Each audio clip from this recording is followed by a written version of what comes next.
say hello and good morning from Los Angeles, good afternoon from the UK, and good night to you if you are somewhere else where it is night. My name is Tippi Felsenstein, and I'm here today with Mark Taylor, who is the author of a book called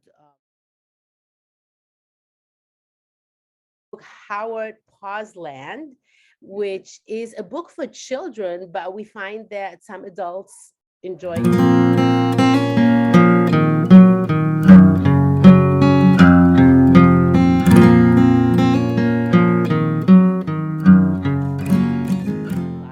So I'd like to welcome you, Mark, to Tippy Talk. Can you explain that? What happened to you, and how did you come to actually publish this book for children?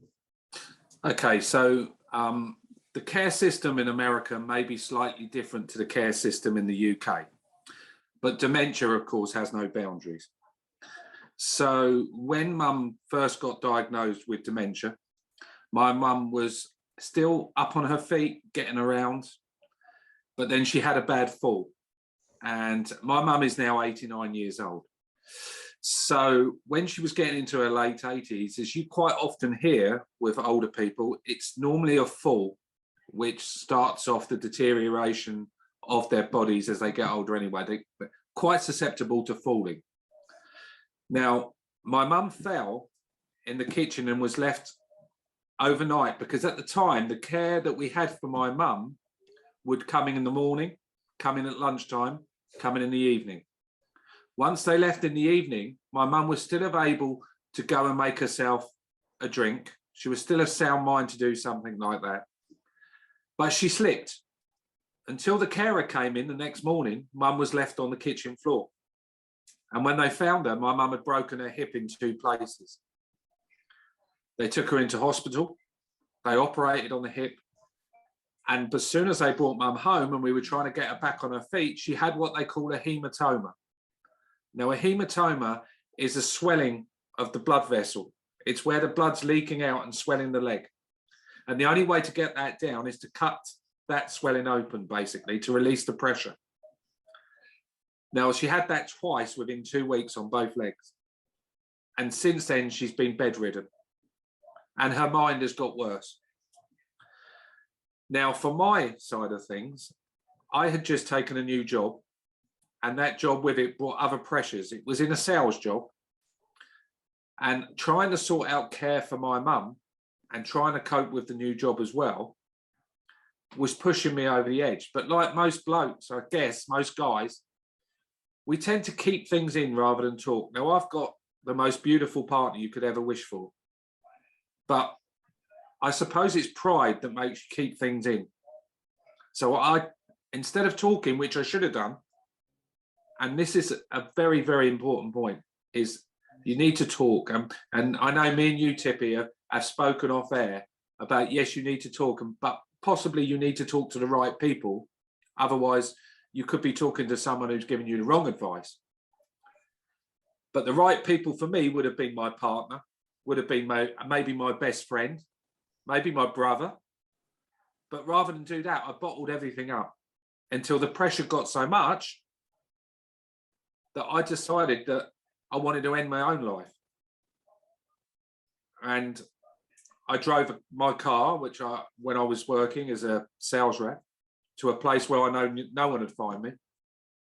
And I worked out that I was going to just drive the car straight into the wall, and that would be the end of that.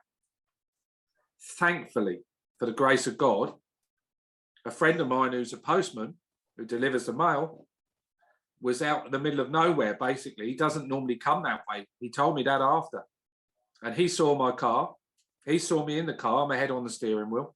And he pulled over, came to the window, and he said, "What's going on, Mark?" And I said, "Oh, well, things aren't quite right at work. And I've got my mum's very ill and she's got dementia and I can't cope with it." And he said, "Okay." He said, "Then you phone home." And I said, "Oh, I will go home." He said, "No, phone home." And I went, no, it's okay. I'll go home. Well, when I went home and then in the bed at night, that night, and I completely broke down with a net, then that was when was the first sign of making some sort of recovery. And I was able to then to go and see my GP and get some help. But it should never have got to that point, Tippy. This is the thing. It should never get to that point. You know, there's always a way out if you talk to someone. And like you said to me before off air, it's talking to the right people. Yes, of course. But talking is your first step to recovery. And now when I look back, I think how selfish I was. You know, selfish to the fact that if I took my own life, not only would I leave my partner, and she would think, well, why didn't he talk to me? You know, I would have left my mum, who's already suffering. But that's where it takes you, and that's where dealing with someone with dementia can take you. And that's why it's so important. And the message is always talk. So it's such a huge burden, and it's such a huge heavy thing that if you do not talk to anyone, then it could lead to that. And I don't know what kind of miracle brought that friend of yours out there in the middle of nowhere, but I guess you weren't meant to go at that moment. Well, that's right, and that's how I look at it. And those sort of things actually is what keeps me so positive, because that's exactly right. I mean, the fact he found me is a miracle in itself. But you know, actually, what I look back on, when I look back now, is just I just feel how selfish to me it feels as though I was being so selfish, you know. But you don't feel like that at the time. That never crosses your mind that you're being selfish. But I don't think it's selfish. I think it's more total despair of not knowing what to do, not knowing where to turn, who can you talk to, because that's you. You didn't talk to anyone. So the only perspective you had was the perspective you had in your head. There was no other perspective because nobody else knew. So I don't see it as selfish. It's really like a mental breakdown. Yeah, I think that's right. I think you're right. I think that's absolutely spot on. It is like a mental breakdown. That's right. And it takes a lot longer than people will ever think to recover from that. When you think, actually, I've got through the worst of it, it kind of comes back in different waves, you know, different sort of waves. But then you've learned to deal with it a lot better. And again, I go back to the fact that when you talk to the right people, and you talk to the right people like my partner, that you can deal with that together, you know. So the recovery, part of my recovery was that Annette decided, my partner, that we should get another dog, because we'd had 2 dogs before. And she said, I think a dog would be good for you. And of course, a dog gives you unconditional love. Of course, as anybody that's got a dog will know that that's what they give you. And I was like, no, because the chances are you will outlive your dog. A human being would normally or will always outlive their dog because of the years they live and how long you've got left, or you think you've got left. So the pain of maybe losing another dog was something that put me off. But Annette had other ideas, as she often does, and she decided, yeah, we're going to get one. So Annette sent me a picture. I was indoors, she was up in the office at the top of the garden, and she sent me a picture of these puppies. And I actually saw a puppy on there that I liked, but it was in the bottom right-hand corner. And I thought, if I Photoshop this puppy and put it in the top corner on the left and the bottom right-hand corner, and Annette picks either of them, that's the one we're going to get. So I sent a picture back to her at the office and said, I quite like the puppy in the bottom right-hand corner. And she said, well, that's funny, because I quite like the one in the top left. And I said, well, that's it. That's Howard. That's the dog we're going to have. And we'd already named him because we'd been on holiday in Ireland, and a little puppy ran past us about a year or 2 before, when it was with its owners. And it was a windy, wet day in Ireland, like it normally is in Galway. And when the dog ran past us, it came to a halt and stared at us. And I heard the owner behind us shouting, will you come here, Howard? And I said to Annette, if we ever get another dog, it's going to be called Howard. And that was it. And Annette got Howard, and Howard kind of course, Annette is normally right about most things in our household, you know, and she was absolutely spot on about that, because he's made me smile ever since we've got him, and he helped heal me. Of course, it was Annette that really helped heal me, but Howard was a masterstroke by her. And he's the most gorgeous boy, and he makes me smile every day. And so I thought, why not write a book about him? because of the love he gave me. Maybe I could share some of that in a way. So so let me read to everyone what Howard of Pawsland is about. It's Howard of Pawsland on his magical journey to Whistletown. Yes, correct. And Pawsland, and I'm reading right off the book, Pawsland is a wonderful land ruled by the magnificent King Pawdor. All the pups in Pawland are gentle and kind, but the most famous of all is Howard of Pawland. I love that because you make him famous and loving right from the start. King Pawdor gives Howard a quest. He must head to the kingdom of Whistletown in the north of Pawland. King Runnybottom is ill, and the old oil plant may be to blame. Yes. Howard investigates, has the castle well been poisoned? Well, will Howard save the king Runnybottom? Yes. Follow Howard Pawland on his incredible adventure and look out for the magical Pawland Express. So I can see why people who love dogs would really adore this book, because you're putting Howard Pawland in a position of power, but Howard to do good. He's like a super dog mission to save someone's life. So it's definitely lovable to anyone that loves dogs. I can see that. And it's a fun thing for children because it can take your imagination to a different level. So that's it takes you to a mythical land, and the mythical land takes you on a journey. But that journey is filled with love, kindness, and also sustainability. And it plants the seed of sustainability in a child's mind. It's not preaching to anybody. It's planting it in their mind. They ask the questions. So when he gets to Whistledown in this first book, he realizes there's an oil leak. But he also tells the people of Whistledown, look, you don't need this. There's a better way, and there's solar panels, and we can take the heat from the sun. You've got plenty of sunshine in Whistledown. Let's take the heat from the sun and let's power the houses with the solar power. It's better for the environment and it's better for you, and it'll keep all your jobs.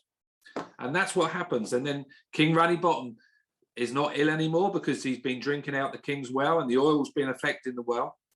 So he's becomes King Solar Sunshine at the end, and it's all good. And everything he does is to spread love and kindness and sustainability. And Pawsland has different towns all around it and different little places, and Howard goes to all of them on a different quest, which is given to him each time by King Pawdor.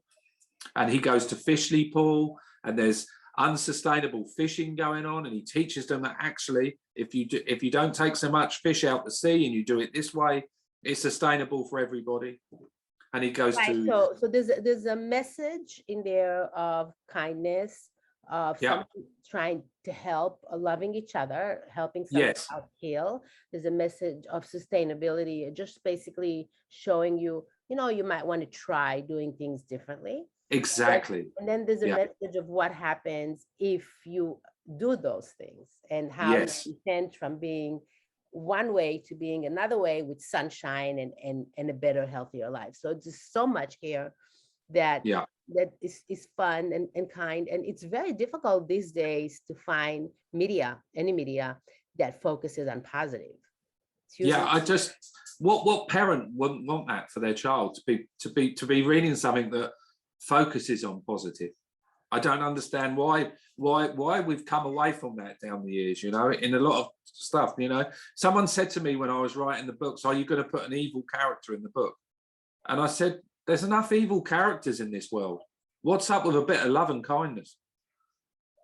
And that's what Howard gives people. I mean, you said it earlier, what's not to like? It's a dog, it's a train. Children love dogs, they love trains, and that's it. And this is a picture of the book, and you can see Howard there on the book. Bring it up a little bit higher so we can see the entire. There's Howard. Mm-hmm. He's actually under the table right now as I'm talking to you, asleep. So he's sleeping. He's had a couple of big walks today, so he's fast asleep by my feet. But So you also have it published by one of a major publisher in the UK. in the UK, well, they're one of the biggest. So there's another story to this. I'll just tell you this very quickly, Tippy. So where we live, there was a unit, a shop that opened just about 800 yards from where we live. And my partner said to me, because we were going to release this book on another site, self-publish. And my partner said, if you go up to this shop just up the road, she said, they're doing wrapping paper and you can design your own wrapping paper. So we can give one of these books to our grandchild and wrap it in a picture of Howard. Okay, great idea. So I walked up to the shop, banged on the door, walked in. Do you do wrapping paper? No, I'm sorry, we don't do wrapping paper. I said, oh, I must have the wrong place. My partner told me you did. No. She said, we are one of the biggest train book producers in the United Kingdom. And I said, oh, okay, I'm ever so sorry to bother you. I'll go now. And I put my hand on the door to open the door. And she said, why? Why did you come in here asking that? And I said, oh, well, I've wrote this children's book and I'm self-publishing. And she said, can you put a train in that book? And I said, I can if there's a sustainable story to it. And she said, well, I'll give you 24 hours. So off I went. And funny enough, it was America that helped me, because there was a train in America that's being run on recycled cooking oil. And it was an old fossil fuel train run on recycled cooking oil. So I came back the next day and I said, look, there's a train, blah, blah, blah. It's about recycled cooking oil. I can put it in one of the books. She said, okay. She said, I'll get back to you in a couple of days. I said, well, be quick, because I'm going to publish it with this other publisher myself, self-publish. I like that you said be quick, because it's usually the other way around. Yeah, I thought maybe, I'll try my luck and push her a bit. And 2 days later, I hadn't heard anything. And then a day before I was due to release it, self-publish it, I got a phone call and she said, could you come to the office? And I walked in the office and there was all these important people around the desk. And they said, oh, hi, Mark. I said, hello. And they said, we love your book. Come with us. And that was that. And then we signed the 6-book deal. And so I've got a 6-book deal, whatever's the quickest, 2 years or 6 books, whichever comes out. And so I'm in the hands of the public now. The public have to love it. The public have to buy it. And it's right. And again, it's the same kind of story that you had when you try to go and commit suicide. It just, things come together. And you might have been looking for it internally, thinking it would be nice to have a publisher publish it, but you weren't looking for a publisher when you ran. No. You weren't looking for someone to save you when you ran into that either. No. It was just complete luck. Right. I don't know if it's luck. I don't know, what. Maybe it's destiny. But it's amazing. Yeah, it's just amazing story. And I love the way it happened to you. And I really would love to see everybody's life kind of flow. It's it's almost like you're in a certain flow when things happen. Doesn't mean that nothing negative ever happens to you, but it's nice to be in that kind of a flow when you're looking for it. So. Oh yeah, absolutely. I feel blessed in so many ways, really, from the fact that what I was intending to do to myself didn't happen. And you know what? You've just got to grasp every day now, grasp every day. Funny enough, I was thinking about it today before I knew I was meeting you for an interview today. And I did a radio show myself this morning. And there's a singer and her name's Joy Crooks, and you may not have heard of her in America yet, but you probably would have heard of Amy Winehouse in America. Yes. And Joy Crooks sounds very much like Amy Winehouse, and she's got a new album out called Skin. And in that song Skin, it says, don't you know that the skin that you're given was made to be lived in? You've got a life worth living. And I think that's pretty much sums up everything, really. That's a perfectly beautiful way to sum everything up. So the only thing left for us to find out is, where do we get a copy of that book if you want it? Do I have to go to the UK for it? No, you don't. You could go online and you could go to middletonpress.co.uk and you can order it through them and they will send it to you. You can go to Amazon. It's on amazon.co.uk. I think it's probably on Amazon anyway, when you do a search. You can go to a company called Waterstones, which is another bookseller online, and they would send it to you. But you would definitely get it at middletonpress.co.uk. You can order through them and they will send it to the USA. I'm going to put this link, middletonpress.co.uk, right under in the description section. So if you really are interested in it, please take a look at it and see if you want it. All you have to do is click on that link. Oh, you can go to amazon.com or you can go anywhere you want. It looks like that book is everywhere. So that's and if any bookseller in America wants to get a hold of me and sell the book, you are very welcome. Thank you. Yes, that's you kind of answered my question. So if they do want to get a hold of you, how do they do that? They can contact me at Tayley, which is TAYLEY at sky.com. SKY.com? Yes, correct. Yeah. Tayley at sky.com. Okay, and that's your other life, Tayley. Yeah, that's kind of a short nickname for me that friends gave me, and it's kind of stuck because obviously my second name's Taylor, and they go, "Oh, hi, Tayley," So it's TAYLEY. Or of course, you can go to middletonpress.co.uk. They're the publishers. They will supply the book to any book company in America that wants to take it on. We'd be happy to do that. Beautiful, beautiful. Thank you so much, Mark Taylor. No, thank you. And we look forward to your next 5 or 6 books that you're going to come out with. Oh, bless you, bless you. I'm definitely getting this book for my 4-year-old grandson. I think he will love it. So, Thank you. And Happy New Year to everybody. A Happy New Year to you too.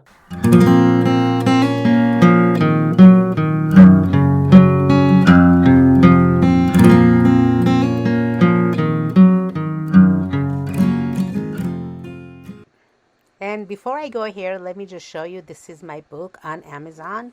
It's called Wake Up and Plan for Roses.